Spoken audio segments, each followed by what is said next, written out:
Let's return to This Week in America. Here's your host, Rick Bratton. Welcome back, everybody, coast to coast. This Week in America. Albert H. Yurvati, Doctor of Orthopathic Medicine, Ph.D., is an emeritus professor at the University of North Texas Health Science Center, Texas College of Osteopathic Medicine. He grew up in Allentown, Pennsylvania, left for the U.S. Army where he met his soulmate, Sharon. After medical school, he completed 2 residencies and was an academic surgeon of national and international renown. When Sharon suffered a stroke, he transitioned to become a caregiver. And in 2020, he was diagnosed with an incurable cancer of the bone marrow and was transitioned yet again, this time to a patient. His powerful memoir, Wet My Hands, traces the influence the fates have had on weaving, cutting, and tying the threads of his life. The book resonates with humor, history, and passion. His follow-up book, This to Me, is a sequel to Wet My Hands, a continuation of Dr. Yurvati's life with Sharon and his career amidst major adversities. Wet My Hands and This to Me, powerful books that offer hope no matter what happens. Tomorrow might just be a better day. And author Dr. Albert Yurvati is our guest on This Week in America. Doctor, welcome to the program. Pleasure to have you with us today.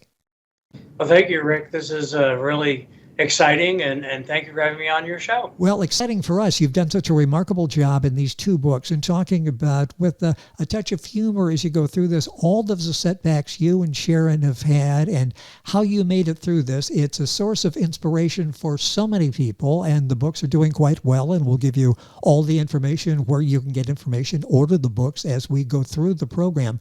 Let's start with, first of all, Wet My Hands. What was the inspiration? Tell me about the title and what was the inspiration to write the first book?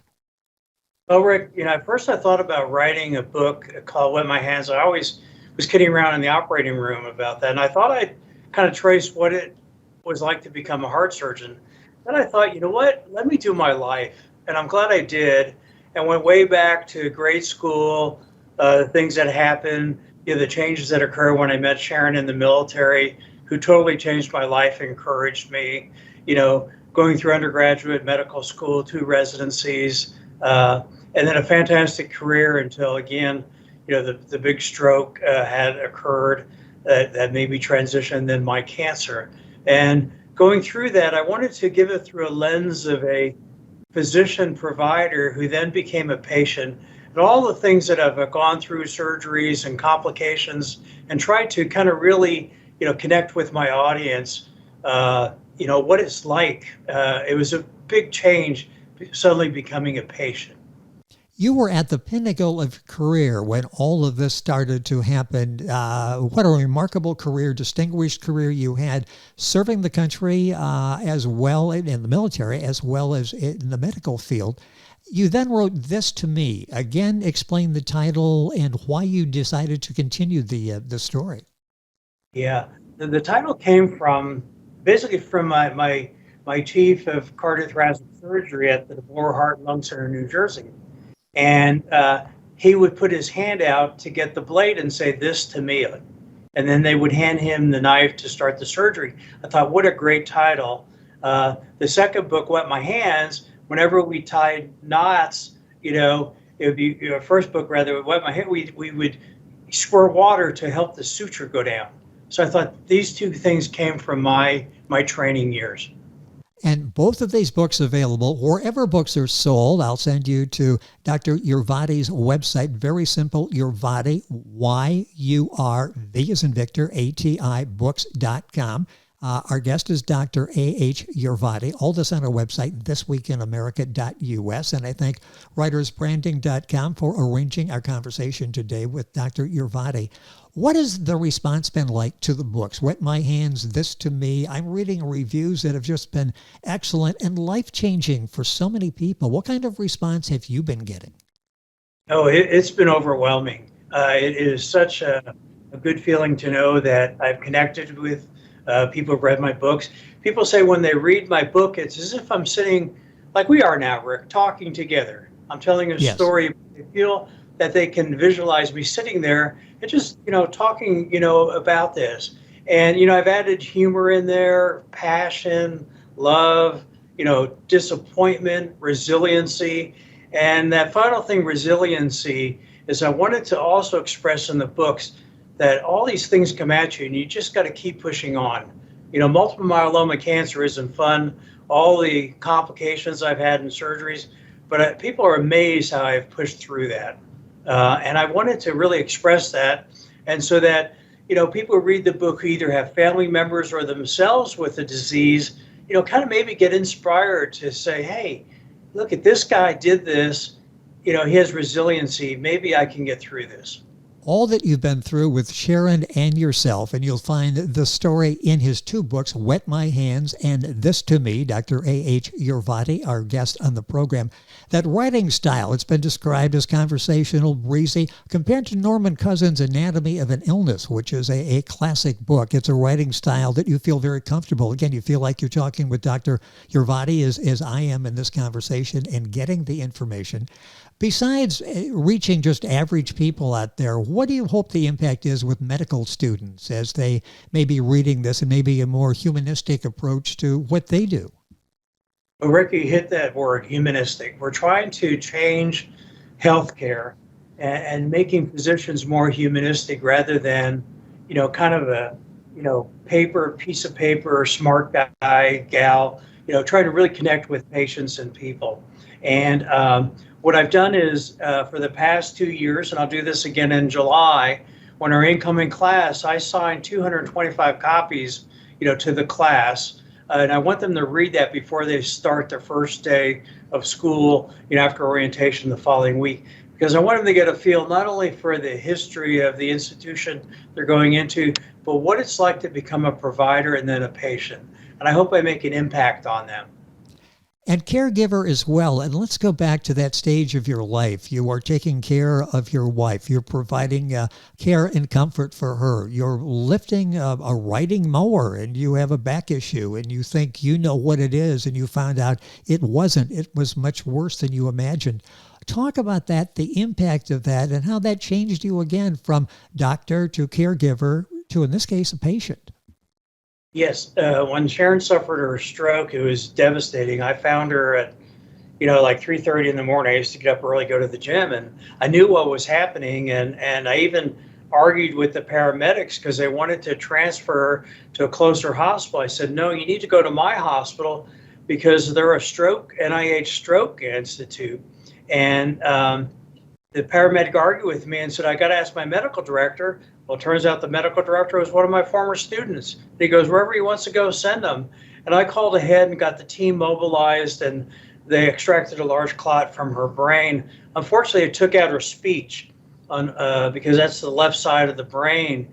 And now she has what's called expressive aphasia. It is so frustrating for her, trying to express herself. And then the other factor happened was I thought I ruptured a disc. So I go get an MRI, and I'm talking to the MRI radiologist who I've known for 15 years and said, hey, how bad's a disc? He goes, Guy, you've got metastatic cancer. Your third vertebral body's totally eaten up with cancer. And so then I had to call one of the oncologists who at that group, I did a lot of lung surgeries for lung cancer of their patients. And suddenly I became a patient at the center. Totally life-changing. I mentioned incurable cancer. How did you deal with that, and how are you dealing with it now, and how is Sharon doing now? Yeah, Sharon's doing fair. The problem is she's getting more dementia, and it has to do with the brain and the area that was damaged, and that's very concerning. For me, the multiple myeloma never goes away. You just kind of quiesce it. Right now, my markers are held at 0, but it's always hiding somewhere where 1 or 2 cells will start to act up. But right now we're doing really good. We're off chemo, and every time I get an ache in my bone, I get a little worried. But right now we're holding steady. Labs are looking good, and I'm feeling very good. I hate to say it because then something crashes, because those darn fates, they'll come and cut that thread right away. Yes.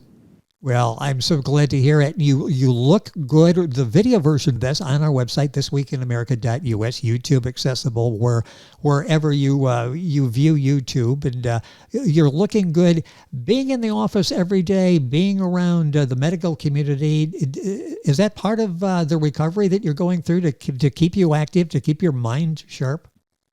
Absolutely. I'm an emeritus professor, and my dean hired me back part-time, and I'm chair of the Department of Medical Education and Health System Science, and it keeps me connected with faculty, the students. I have a research lab with a colleague where we're training PhD students and other students, and I run the surgery clerkship for all the students who are on surgery. So it keeps me busy. I do like half days, and then spend the afternoon getting home to take care of Sharon and so forth. So it keeps me very connected.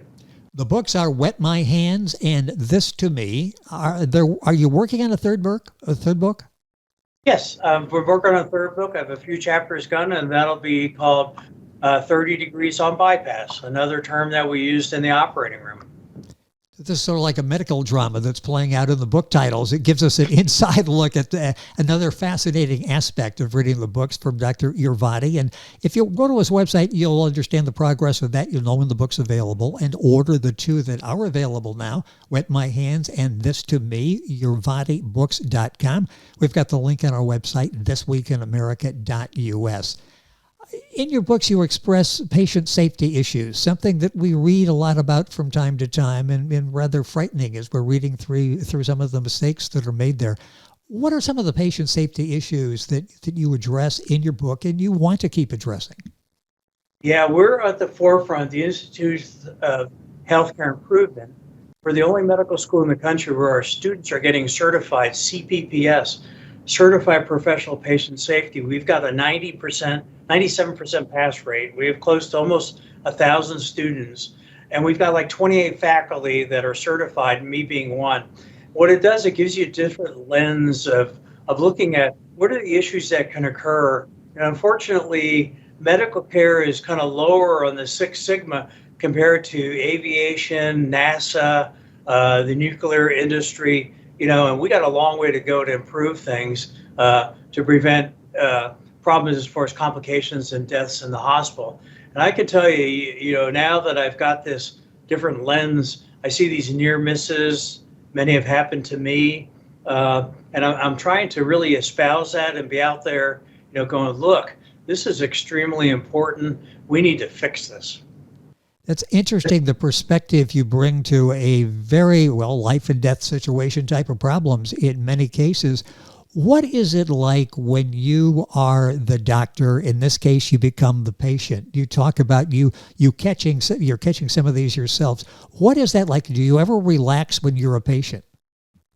It's interesting, Rick. I don't, because I'm always cognizant, and I think having that knowledge. But I tell my students, I said, think of this. Think of different people who are non-medical. They're just they have no clue. They're at the whim of whatever happens.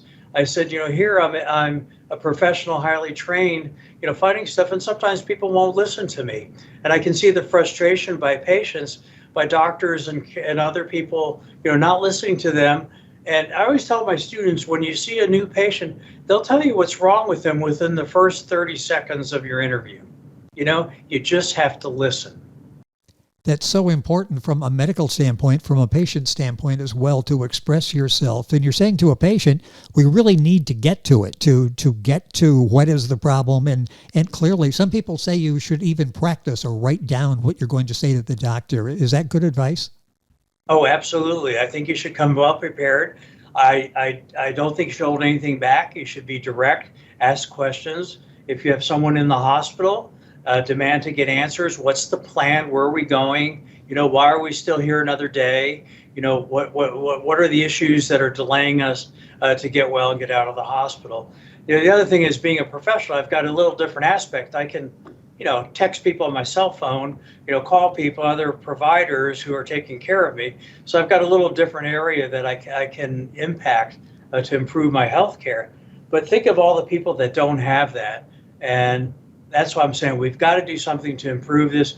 we've got to change the way healthcare is delivered. And that's a big a thing that my dean has really pushed out to the students, that we're here to really train you to really change healthcare. The book's written by Dr. Yurvati, Wet My Hands and This to Me. His website is yurvatibooks.com. A remarkable story, a surgeon with an international reputation. What do you think when you walk into an operating room? You see this all the time played out in the TV dramas and all of that, and you're thinking, what goes through a doctor's mind, a nurse's mind, as they're walking into that operation room? And you sort of got to leave anything else you're dealing with in life on the outside, don't you? Yes, I think it's important, and I've always tried to espouse this. You build a team. You build a team in the operating room, and I believe that your outcomes are improved because everyone's working together. You're coming in there as the prima donna surgeon just doesn't work. You need to interact with people. They'll make mistakes. You help them correct those mistakes. You don't berate them. You help them learn. Then people will do so much for you. It was amazing as I built the team. They would go out of their way. It didn't matter if we had emergency middle of the night or weekend. They knew that if I called them into the operating room, it was not just at convenience, that we're trying to take care of people and improve outcomes. So I think it's that team building and being able to have your team express concerns or things that they catch. I learned that in the military and military aviation. Doesn't matter if you're a private or a general. If something's going wrong with the aircraft, you speak up. I mentioned the background that you had in the military and now in the medical profession, the medical field. Did you learn something in the military? It sounds like lessons you learned there you were able to take with you when you made that transition to the medical field. That's right. I did learn a lot of leadership skills, and I did it twice. I was enlisted as a medic and then back as an officer, as a physician. And I learned, about the team. I learned about all your support people, how to treat them and get them to work for you, and other aspects that were learned that have to do with leadership and management. Those were really, expressed, especially when I became an officer. It's interesting you mentioned leadership. We don't really think of that as being a valuable tool or something that a doctor or someone in the medical profession goes into. Talk about the importance of that, leadership skills, and is that a big topic of discussion now in medical school where they're focusing on that aspect of it? Yes, Rick. I mean, I think it's we're trying to espouse to the students that, you're not the captain of the ship. You're leading the team. You're counting on your team to help you as far as get through the day, take care of patients, especially surgery. Surgery can be intense. I mean, open heart surgery, sometimes they're long cases, and you need to have everyone focused and working together to do what's best for that patient. It turns out when you build that team, you become efficient, and your time goes down in the operating room, less anesthesia, less complications, and so forth. There's other things I always told my surgical residents. If something's not right, we don't leave the operating room. We're going to fix it here before we leave to go to the recovery room. So many challenges in your career, in your life. One, balancing medical school and military at the same time. It's difficult, each one individually. The two overlap, and I would think that would be almost overwhelming. How difficult was that? What kind of challenge was that for you? But you had a lot going on at that time, and still do, but a lot going on at that time. Yes, I've always been an underachiever. I was number 2 in my medical school class. I missed number 1 by 0.36%. Wow. Not that it's affected me years later. But, I've always been able to do that and tackle multitask like that and feel that that's a driving force with me. It just kind of keeps me going. And I've tried to, again, espouse that, to show people that you're committed, 100%.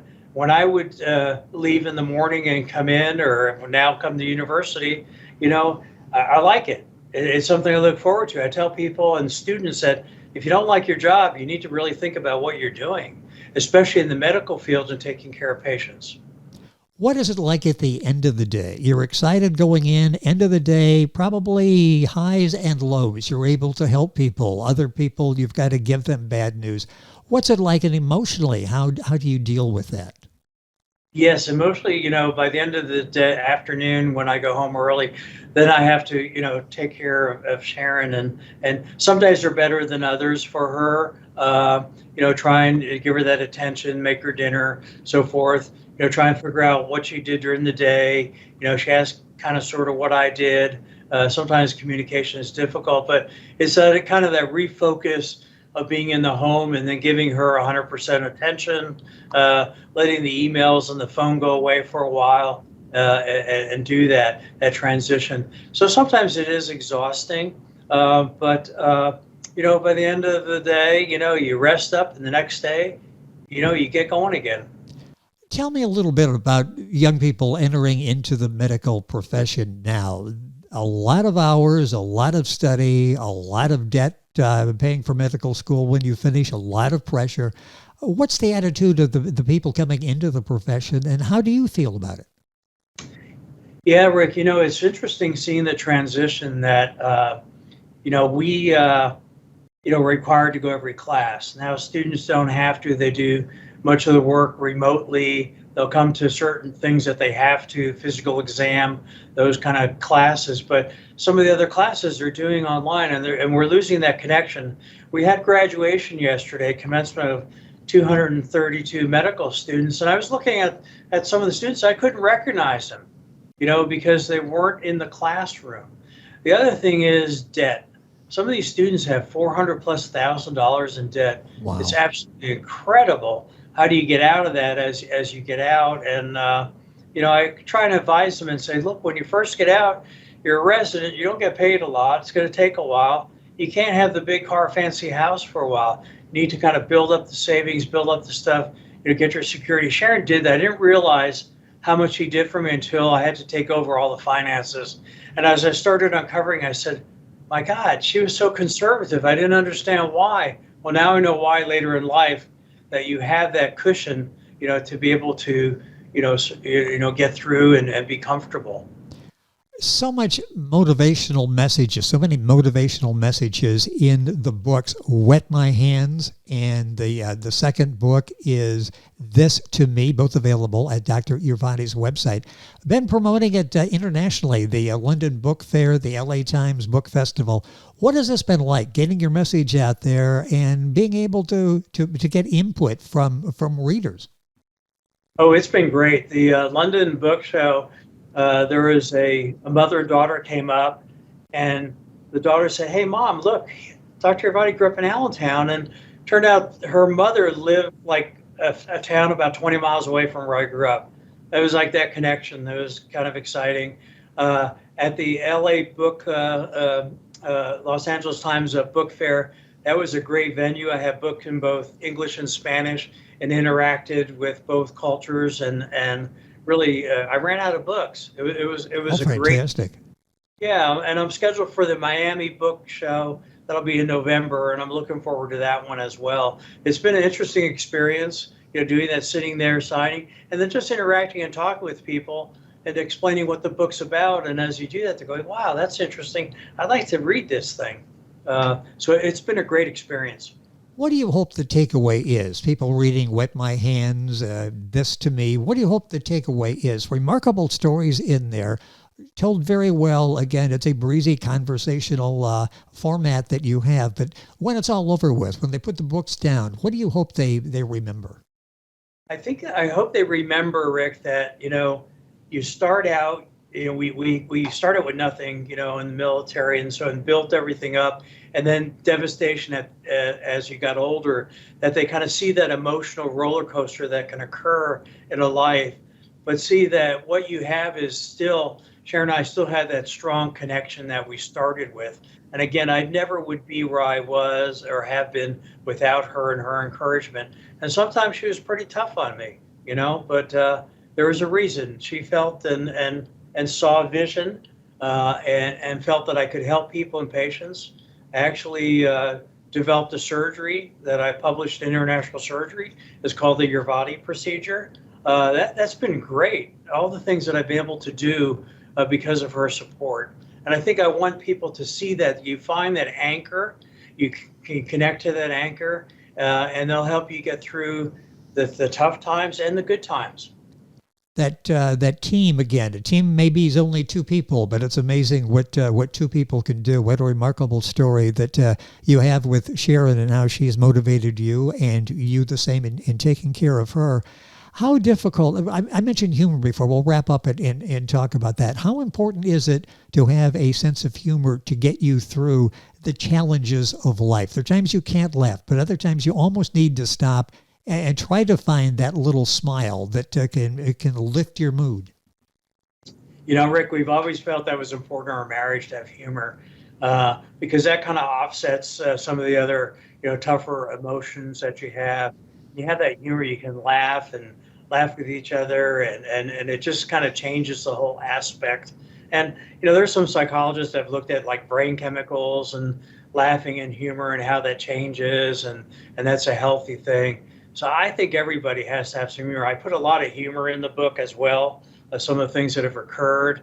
And people have come back, previous, colleagues from high school. Oh, I remember that. That was so funny when that happened. And so for medical school, I talk about going on rounds, and one of my medical student colleagues pulls out her stethoscope and out flies kind of her lipstick and whacks the patient right in the head. I mean, it was just kind of comical.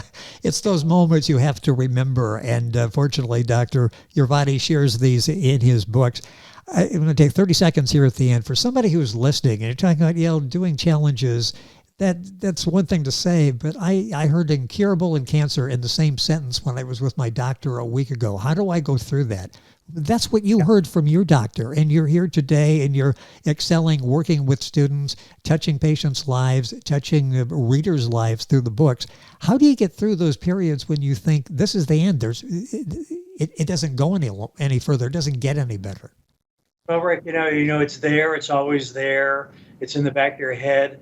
But I think what you got to do is, and I was told by one of our psychologists here at the university, they said, you've got to reinvent yourself. Then cancer won't recognize you.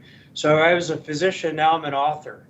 And so I'm using that as a thing that I've reinvented myself, and my cancer is not going to recognize me. That's great advice. We'll leave it at that. There's so much advice in Dr. Yurvati's two books. The books are available wherever books are sold. Wet My Hands, This to Me. You'll find writersbranding.com. You'll find Amazon, Barnes & Noble. Link on our website. More importantly, if you go to Dr. Yurvati's website, information on the two books, soon to be book number 3. Yurvati is Y-U-R-V as in Victor, A-T-I. YurvatiBooks.com. A link on our website, thisweekinamerica.us, that takes you directly to the doctor's website to get information there. Doctor, the time has gone by so quickly. A fascinating conversation. Thank you for joining us. Hopefully we can do this again for book number 3. Thank you for being with us. Rick, thank you so much. It has been our pleasure. Our guest once again is Dr. Albert Yurvati. The book is books are Wet My Hands, This to Me. Information on our website, thisweekinamerica.us. And we're back on today's program right after these messages.